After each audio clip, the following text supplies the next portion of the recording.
Bom dia, Simone, como é que tá? Bom dia, Juliana, Carla,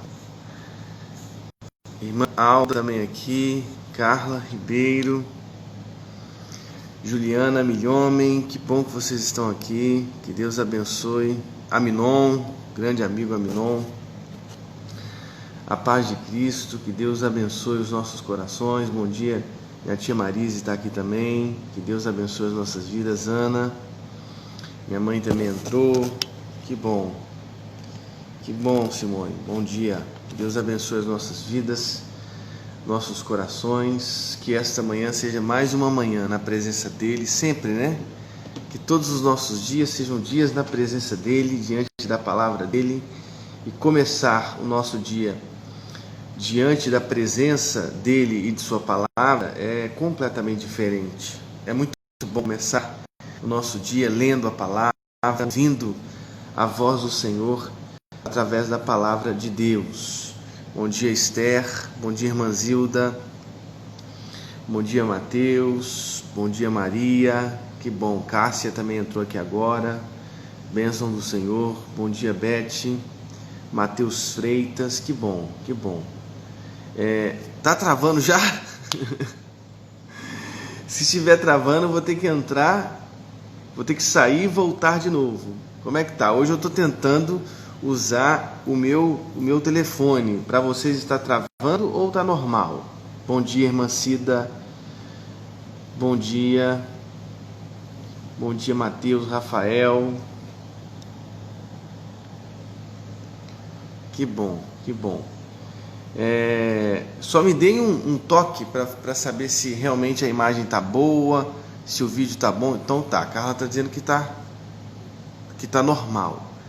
Ok, eu vou ler para vocês então a palavra de Deus. Estou vendo a Andressa aqui também, a Mary, a Beth eu tinha cumprimentado já. Então beleza, então eu vou tocar o barco então. Quero ler para vocês então o texto de Marcos, capítulo 10, do 32 ao 34. Diz assim a palavra de Deus. Depois de lermos, vamos orar juntos. Diz assim a palavra de Deus em Marcos 10, 32 ao 34. Diz assim: estavam de caminho, subindo para Jerusalém, e Jesus ia adiante dos seus discípulos. Estes se admiravam e o seguiam, tomados de apreensões. E Jesus, tornando a levar à parte os 12, passou a revelar-lhes as coisas que lhe deviam sobrevir, dizendo: eis que subimos para Jerusalém, e o Filho do Homem será entregue aos principais sacerdotes e aos escribas. Condená-lo-ão à morte e o entregarão aos gentios. Hão de escarnecê-lo, cuspir nele, açoitá-lo e matá-lo, mas depois de 3 dias ressuscitará. Vamos falar com Deus? Nós lemos agora, acabamos de ler Marcos capítulo 10, do 32 ao 34. E vamos orar nesse momento, pedindo a Deus que Ele fale aos nossos corações. Senhor, muito obrigado por mais uma manhã diante da Tua palavra, diante, ó Deus, da Sua presença, pedindo que o Senhor nos alimente mais uma vez, porque estamos, Senhor, aqui com a palavra aberta e que está sendo, Deus, exposta aos nossos corações. Nós te pedimos que ela seja, Deus, alimento para o nosso dia, alimento para a nossa vida, para a nossa família. Deus, fala conosco, que o Teu Santo Espírito seja o intérprete, para que os nossos corações recebam a porção especial, a semente especial nesta manhã. É o que nós te pedimos, Deus, no nome de Jesus. Amém. Bom dia, Márcia, meu tio Marcelo também está aqui, Milene, bom dia. Irmão Paulo, tudo bem, irmão Paulo? Que bom te ver aqui, meu irmão. Manda um abraço para a Ângela aí também, tá certo? Bem, vamos lá. Vejam só, nós estamos nessa profunda narrativa de Cesareia de Filipe, lá do capítulo 8, até Jerusalém, capítulo 11, a entrada triunfal. Bendito é o que vem em nome, aquela grande entrada triunfal. Eles colocavam os ramos nas estradas. Uma entrada linda. Eles diziam, eu quero repetir para vocês, porque nós estamos muito, muito próximos: Hosana, bendito que vem em nome do Senhor. Esta é a entrada triunfal em Jerusalém no capítulo 11. Nós estamos nesse caminho difícil, prolongado, essas narrativas do capítulo 8 até o capítulo 11. Estamos bem próximos de Jerusalém.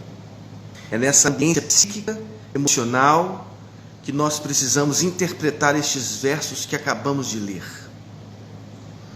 Jesus e os seus discípulos estão agora mais próximos ainda de Jerusalém. E nós sabemos que em Jerusalém Cristo experimenta, sofre sua paixão, seu sacrifício, sua morte, o que inclui escárnios, açoites, humilhações, nudez.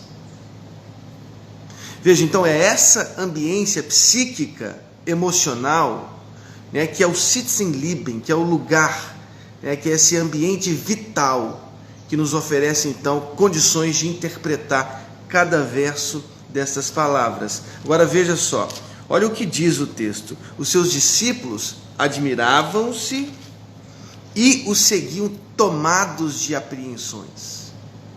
Sim, porque o que vai acontecer em Jerusalém? O que vai acontecer em Jerusalém?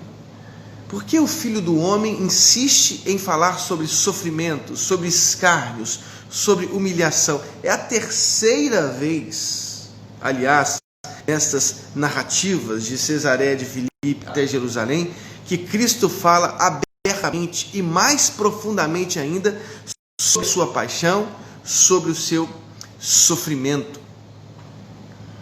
Diz o texto: os discípulos se admiravam e seguiam tomados de apreensões.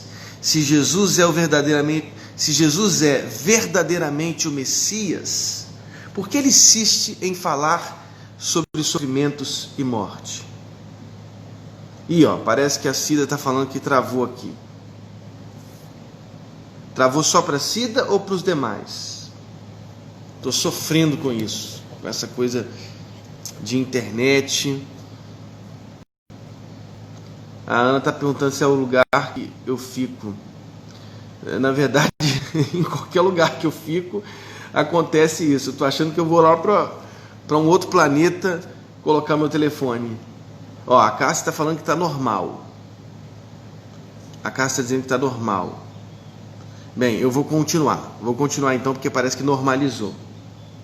Então veja, as pessoas estavam com... Os discípulos estavam com... Estava travando. Bem, agora parece que melhorou. Então veja, os discípulos tinham essa questão, imagina, os seus sentimentos misturados. Os sentimentos misturados, porque eles provavelmente se perguntavam: mas se Jesus é verdadeiramente o Messias, por que ele insiste em falar tanto sobre sofrimentos, sobre morte? Agora veja, Jesus nessa caminhada de Cesareia de Filipe até Jerusalém, ele não cedeu em nenhum momento. Em nenhum instante ele cedeu. Como diz o apóstolo Paulo na carta aos Filipenses, capítulo 2, a partir do verso 7, ele esvaziou-se a si mesmo, tomando a forma de servo, fazendo-se semelhante aos homens, e achado na forma de homem, humilhou-se a si mesmo, sendo obediente. Essa expressão que eu gostaria de frisar: sendo obediente até a morte, e morte de cruz. Essa é a natureza, essa é a qualidade daquele que estava indo em direção a Jerusalém. Ele não cedeu em nenhum instante. Ao contrário, ele ampliou suas falas sobre o sofrimento. Porque a primeira vez que o Filho do Homem, Jesus, falou sobre o sofrimento foi no verso 31. Ele ensinava aos seus discípulos dizendo que Importava que o Filho do Homem padecesse muito e que fosse rejeitado pelos anciãos e pelos príncipes dos sacerdotes e pelos escribas. Marcos 8:31. Depois você anota aí, ó. São 3 vezes que Cristo fala sobre o seu sofrimento nessa caminhada de Cesareia de Filipe até Jerusalém. Marcos 8:31, a primeira vez. Marcos 9:30, 31, a segunda vez. Eles estavam caminhando pela Galileia e ele ensinava aos seus discípulos dizendo: o Filho do Homem será entregue nas mãos dos homens e matá-lo-ão, e morto ele ressuscitará ao terceiro dia. A terceira vez em que ele fala é justamente essa narrativa que nós estamos trabalhando hoje, Marcos 10, 32 a 34. E ele amplia, ele aprofunda a teologia do sofrimento. Ele mostra, por exemplo, a primeira vez aqui, que ele estava subindo para Jerusalém. Ele diz assim: eis que nós subimos a Jerusalém. É a primeira vez que o Filho do Homem menciona o lugar do sofrimento. Parece que a Dani está pedindo para salvar. Eu sempre tenho salvado todas as lives. Então as pessoas que às vezes não conseguem assistir às 7 horas da manhã por algum motivo, elas acabam vendo depois. Então podem ficar tranquila, viu, Dani? Eu vou salvar este devocional aqui. Então veja que nestas 3 vezes Cristo vai ampliando a teologia do sofrimento. Ele vai mostrando com mais clareza. Veja, ele não cede em nenhum momento, ele é obediente até a morte de cruz. E ele amplia, ele diz assim: eis que nós subimos a Jerusalém. É a primeira vez que o Filho do Homem menciona com clareza o lugar do seu sofrimento, o lugar dos escárnios, o lugar dos açoites, Jerusalém. Jerusalém seria, e por isso é interessante observar como a alma, a psique dos discípulos estava bem misturada. Sim, porque eles estavam próximos de Jerusalém, eles estavam se aproximando. Essa caminhada Galileia e Jerusalém era uma caminhada conhecida. Aliás, a caminhada para Jerusalém era uma caminhada conhecida, porque as tradicionais festas de Pentecostes, da Páscoa, eram celebradas em Jerusalém, eram celebradas no templo. Os sacrifícios, sim, os sacrifícios realizados, então eles conheciam bem e eles sabiam que eles estavam próximos de Jerusalém. Então é a primeira vez que Cristo menciona. Então veja, estamos próximos, eis que nós subimos a Jerusalém. Agora, no verso 31 de Marcos 9, por exemplo, olha que coisa interessante, como que Cristo está ampliando a teologia do sofrimento. No verso 31 de Marcos 9, diz que ele será entregue nas mãos dos homens para o sacrifício na cruz. Mas o texto que nós estamos estudando agora, ele esclarece, ele revela, por exemplo, a cumplicidade entre as mais altas autoridades judaicas e romanas. Aliás, romanas, as únicas que poderiam aplicar pena capital a Jesus. Então, por exemplo, estes versos aqui, veja como Cristo está ampliando a teologia do sofrimento. Revelam a cumplicidade entre as mais altas autoridades judaicas e romanas. Diz assim: e o Filho do Homem será entregue aos principais sacerdotes e aos escribas, e condenarão à morte, e o entregarão aos gentios. Então nós precisamos agora entender um pouco esse aprofundamento que Cristo faz na teologia do sofrimento, para a gente entender a imensidão desse sofrimento, o quão difícil foi, o quão insuportável foi atravessar esse sofrimento, esse vale da sombra da morte. Primeiro diz que entregarão aos gentios. Veja a profundidade do sofrimento. E ele foi entregue. Cristo foi entregue aos gentios. Lá em Marcos 15, 1, diz assim, eu leio para você: e logo ao amanhecer, os principais sacerdotes, com os anciãos e os escribas, e todo o sinédrio, tiveram conselho, e ligando Jesus, o levaram e o entregaram a Pilatos. Então veja Veja o que Marcos 15:1 está dizendo. Os anciãos, os sacerdotes, os escribas e todo o sinédrio, num conselho, eles entregaram Cristo a Pilatos. Veja, entregarão aos gentios. Cristo já tinha falado sobre isso no caminho para Jerusalém. Veja que ele tinha todo o conhecimento de seu sofrimento, todas as traições, todos os açoites, todas as humilhações pelas quais ele passaria. Tudo isso estava no coração do Filho do Homem desde o seu início de ministério. Ele estava consciente. Aliás, eu diria, o Cordeiro foi morto antes da fundação do mundo, somando a minha voz à voz de João em Apocalipse. Ele sempre esteve consciente de seu sofrimento. E veja, o caminho Cesareia de Filipe e Jerusalém nos evidencia mais ainda, claramente isso. Ele tinha consciência de seu sofrimento e o entregarão aos gentios. Uma ação que tinha um objetivo muito claro. Percebam só, fazer com que Israel rejeitasse completamente este Messias e a proposta deste Messias. Porque a expectativa que se nutria em Israel era que o papel principal do Messias seria libertar Israel do jugo dos gentios.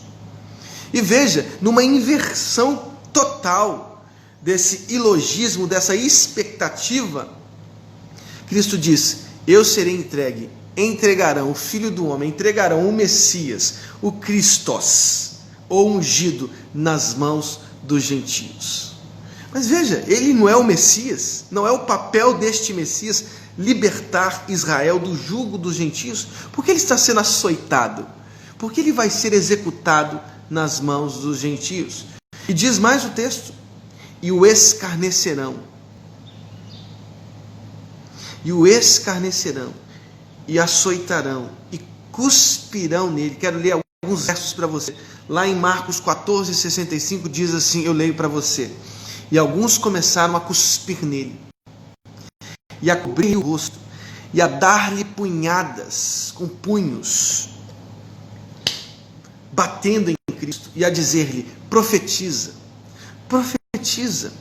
E os servidores dão bofetadas, ou seja, escárnio, cuspes, o rosto sendo coberto, punhadas, sim, bofetadas. O Filho do Homem atravessou tudo isso. Tudo isso, Filho do Homem. Marcos capítulo 15, do 15 ao 20, diz que vestiram-no de púrpura, teceram uma coroa de espinhos e puseram na cabeça dele. Começaram a saudá-lo dizendo: salve, Rei dos Judeus. Veja a humilhação, os escárnios pelos quais Cristo passou. Feriram-no na cabeça com uma cana. Imagina o sofrimento que Cristo estava. Cuspiram nele. Postos de joelho, o adoraram. Veja, escárnios, humilhando. Veja, você não é o Rei dos Judeus? Quanta humilhação. E diz mais ainda o texto, diz: e o matarão, e ao terceiro dia ressuscitará. Será que você, olhando para os olhos desse Messias, pode pedir alguma coisa? Pode ordenar a Cristo alguma coisa? Diante de todos esses sofrimentos, ele foi entregue aos gentios, nas mãos de Pilatos, num conselho das mais altas autoridades judaicas. Ele foi açoitado, escarneceram dele, cuspiram nele, cobriram-lhe o rosto, deram punhadas, socos, bofetadas, sim, vestiram-no de púrpura, colocaram uma coroa de espinhos, humilhação. Será que você seria capaz de olhar para os olhos desse Messias, deste servo sofredor, desse Cordeiro que tira o pecado do mundo, que passou por todos esses sofrimentos, por esse lamaçal de sofrimento, será que você conseguiria olhar para esse que atravessou o vale da sombra da morte, os espaços mais sombrios do sofrimento, açoites, cuspes, bofetadas, punhadas? Será que você seria capaz de exigir prosperidade financeira? Eu não sou contra uma vida próspera. Eu não sou contra a aquisição de uma casa própria, de um apartamento. Que bom! Que bom que você realizou o sonho de uma casa própria. Que bom que você hoje tem uma casa de veraneio. Que bom que você tem um bom carro. Tudo isso é muito bom. Mas será que esse é o objetivo do Evangelho? Será que o que Cristo fez na cruz foi fornecer aos servos casas de veraneio, carros? Será que esse era o objetivo? Irmãos, a teologia da prosperidade é um escárnio. É um lixo que nós deveríamos jogar numa lata de lixo. Ela é uma blasfêmia. Quantos corações influenciados por essa teologia demoníaca? Porque tudo que essa teologia oferece é o que o diabo ofereceu a Jesus em Mateus 4. Se tratou dos reinos do mundo. Quanta falsidade, quanta inverdade, quanta mentira. O Evangelho é um convite para nós assumirmos a nossa cruz.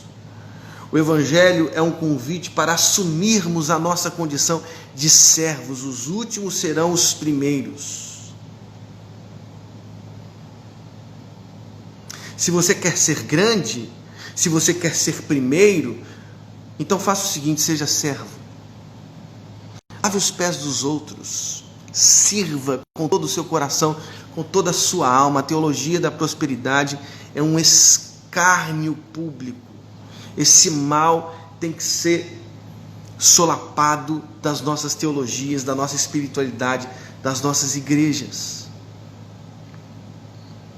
Você seria capaz de olhar nos olhos desse Cristo sofredor que foi esbofeteado, escarnecido, açoitado, crucificado, e exigir desse Cristo, desse Messias, mais que o que você já tem? Eu não vejo no Evangelho um caminho de acúmulo de riquezas. No Evangelho eu vejo um caminho de solidariedade. Não é uma acusação em relação aos que são ricos, não. Os ricos do Evangelho servem, são solidários, alimentam projetos missionários, ação social, plantação de igrejas. O Evangelho é isso, é misturar os nossos corações, é misturar os nossos corpos, as nossas almas, os nossos rostos em uma profunda solidariedade. A igreja primitiva, os versos do capítulo 2, capítulo 4 de Atos dizem claramente: e não havia entre eles necessitado algum. Barnabé era um homem próspero, tinha propriedades em Chipre. Em Chipre, ele pegou sua propriedade em Chipre, vendeu, colocou aos pés dos apóstolos, que distribuíram, promovendo justiça, promovendo igualdade.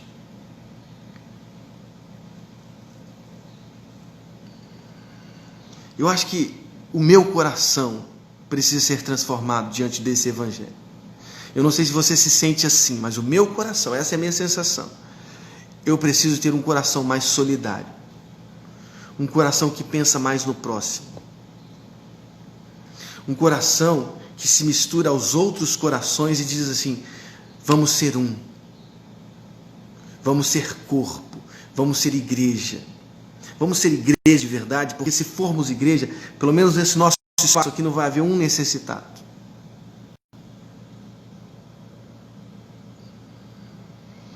Vamos ser igreja,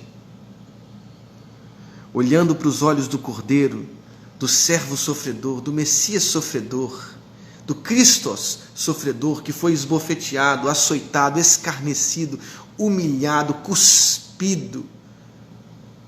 Olhando para os olhos desse Cristo, que entregou o seu corpo e fez o seu corpo pão, que entregou o seu sangue e fez o seu sangue vinho. É impossível celebrarmos o corpo, o vinho, o sangue, o corpo, o pão, o vinho, o sangue e o vinho.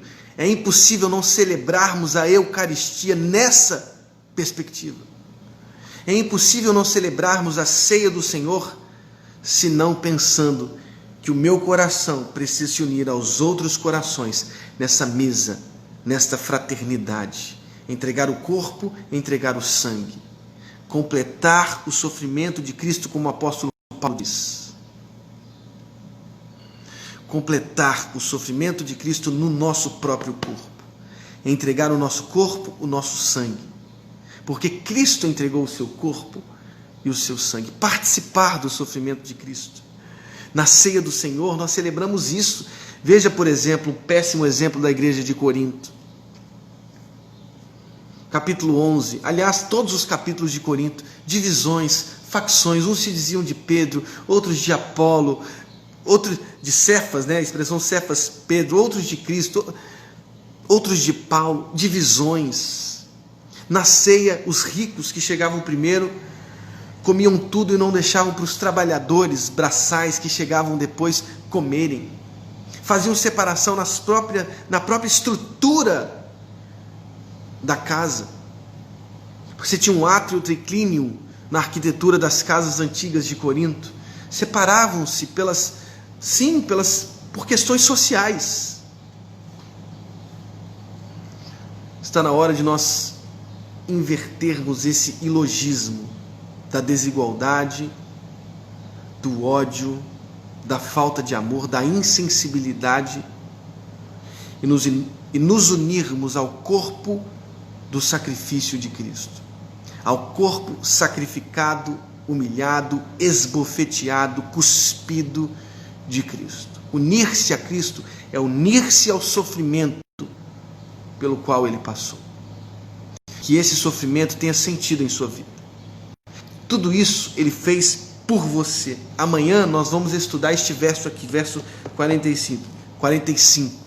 Pois o próprio Filho do Homem não veio para ser servido, mas para servir e dar a sua vida em resgate por muitos. Que Deus abençoe. Eu estou numa expectativa muito grande para amanhã, às 7 horas da manhã, porque nós temos o pedido de Tiago e João. Permite-nos que na tua glória nos assentemos um à tua direita e o outro à tua esquerda. Este foi o pedido de Tiago e João. Depois de falar de todo esse sofrimento, irmãos, são os nossos corações. Depois de ouvir sobre o sofrimento de Cristo, a gente às vezes se sente triste. Se sente triste porque não fez uma viagem tal, porque não tem uma propriedade tal, porque não tem um carro tal. Infelizmente, os nossos corações às vezes têm os vícios contemporâneos do egoísmo, do materialismo. Todas as coisas, na sua morte não vai levar nada.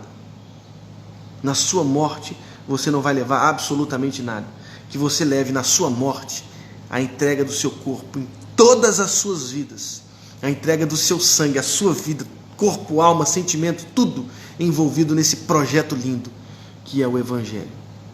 Deus abençoe as nossas vidas, abençoe os nossos corações, que os nossos corações, os pulsos, os nossos braços, sim, os nossos corpos, as nossas almas, as nossas vidas se somem, Deus, ao teu sacrifício. Que todos os nossos dias sejam percorridos na proclamação do teu reino, no estabelecimento do teu reino, da justiça do teu reino, da verdade do teu reino, do amor do teu reino. No nome de Jesus. Amém. Que Deus abençoe a sua vida, que Deus abençoe o seu coração.